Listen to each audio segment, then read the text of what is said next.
Assalamualaikum warahmatullahi wabarakatuh. Bismillahirrahmanirrahim. Alhamdulillahirabbil alamin. Wa bihi nasta'in ala umuri waddin wa ala alihi washabihi ajmain, amma ba'd.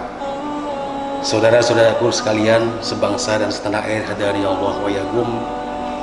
Pada kajian kali ini saya akan mencoba membahas tentang bagaimana hukumnya orang yang sedang berpuasa mengalami gejala mimisen atau gusi berdarah.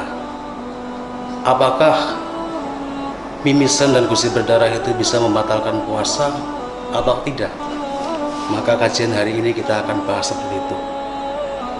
Di dalam kitab Tuhfatul Muhtaj, Syekh Syihabuddin Muhammad bin Ahmad bin Ali bin Hajar Al-Haytami menjelaskan bahwa mimisen itu diistilahkan dalam ilmu fikih dengan bahasa ar-ra'fah.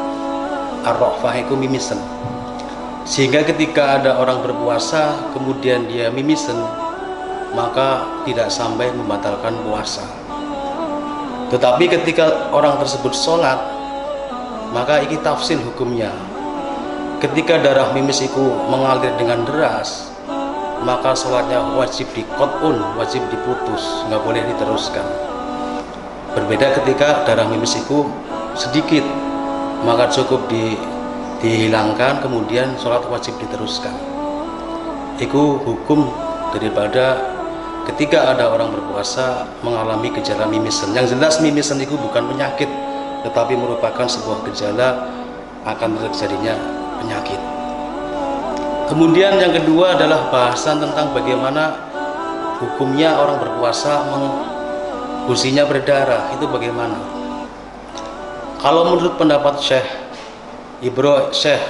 Abi Abdullah bin Husain bin Thohir bin Muhammad bin Hasim Pahlawi dalam kitab Sulam Taufik, di sana dijelaskan yajibu al-imsaku anil jima'i wal istimna wal imna wal istisqa wa an riddah wa an dukhuli ainin saufan illa riqahu al-khalis al-dhahir. Wajib bagi orang berpuasa untuk menahan diri dari hal-hal yang membatalkan. Contohnya ada al-jima' wal istimna. Jima' itu berhubungan intim antara suami istri. Kemudian al-istimna mengeluarkan air mani dengan sengaja, dan juga al-istimna yaitu mengeluarkan untah-untahan dengan disengaja, wa aniridah dan kemudahan, serta wa anduhuli ainin jofan, dan wajib menjaga agar jangan sampai ada benda yang masuk ke dalam rongga mulut atau telinga, kecuali illa riqahu al-khalis thohir, kecuali air ludah yang suci dan murni. Maksudnya apa? Suci dan murni min maqdanihi wa huwa jam'ul fami. Air ludah yang keluar dari sumbernya yaitu di dalam mulut dan tidak bercampur dengan barang yang lain, baik bercampur dengan barang yang suci, al-mukhtalid bit thohir karutubati siwak, sikat gigi. Misalkan kita habis sikat gigi kemudian ada rasa dari sikat gigi itu bercampur dengan ludah, maka nggak boleh kita telan, harus dikeluarkan. Atau al-mutalib belum najis, air ludah itu bercampur dengan barang najis. Contohnya di situ damul lisah, damul alisah. Alisah itu berarti gusi. Jadi ketika ada perempuan namanya alisah, berarti perempuan yang bergusi itu.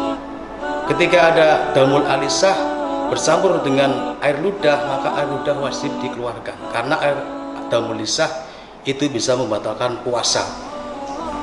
Berbeda dengan permasalahan ketika damul lisah itu merupakan sebuah gejala yang terus-menerus terjadi, maka ketika ditelan tidak sampai membatalkan puasa. Kemudian ada sedikit tambahan bagaimana ketika an-nukhomah. Nukhomah itu apa? Air liur, al-balhom, riak. Ketika an-nukhomah itu keluar dari sodrun atau roksun, bagaimana, apakah itu membatalkan? Tetap tidak membatalkan puasa. Jadi iler. Jadi ketika kita sedang tidur, biasanya itu ada orang yang ngiler. Ngiler itulah tidak membatalkan puasa. Kemudian sedikit tambahan terkait dengan masalah rokok. Apakah orang yang merokok itu membatalkan puasa atau tidak? Yang jelas menurut Syekh Sayyid Salim bin Sumair al-Hadrami, merokok itu hukumnya bisa membatalkan puasa. Meskipun dulu ada ulama Asy Imam Az-Ziyadi yang memperbolehkan merokok, karena dulu pada akhir abad ke-10 Hijriah ketika wafatnya Ibnu Hajar Al-Haytami meninggal, baru rokok itu tumbuh pesat di dunia. Jadi munculnya rokok itu pada akhir abad ke-10 Hijriah, yang waktu itu Imam Az-Ziyadi memperbolehkan merokok walaupun dalam keadaan berpuasa. Tetapi ketika beliau meneliti, ternyata rokok itu ada asarnya, maka waraja'a fa'afta bi'annahu muftirun. Jadi rokok itu bisa membatalkan puasa. Jadi fakta yang pertama, Imam Ziyadi itu mengatakan tidak membatalkan puasa, tapi giliran ketika rokok itu ada labetnya, ada asarnya, Imam Ziyadi mengirja, mengambil fakta tersebut, kemudian berfatwa untuk kedua kalinya bahwa rokok itu bisa membatalkan puasa. Rokok itu dalam bahasa, menurut Syekh Salim bin Sumer Al-Qadi, ada at-tutun. At-tutun itu rokok. Kalau dalam bahasa Jawa tuton. Makanya tuton itu sejarahnya adalah at-tutun. Bil tutun bituton. Makanya saya juga senang rokok tuton. Itulah gambaran bagaimana jangan sampai kita itu terjebak dari korban pranknya Imam Az-Ziyadi.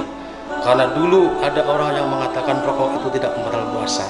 Setelah saya tanya, ternyata dia itu tidak bisa menjawab dan dasarnya dari mana. Ternyata ada ulama, salah satu ulama Imam Az-Ziyadi, at-tuton atau at-tuton itu bisa membatalkan puasa.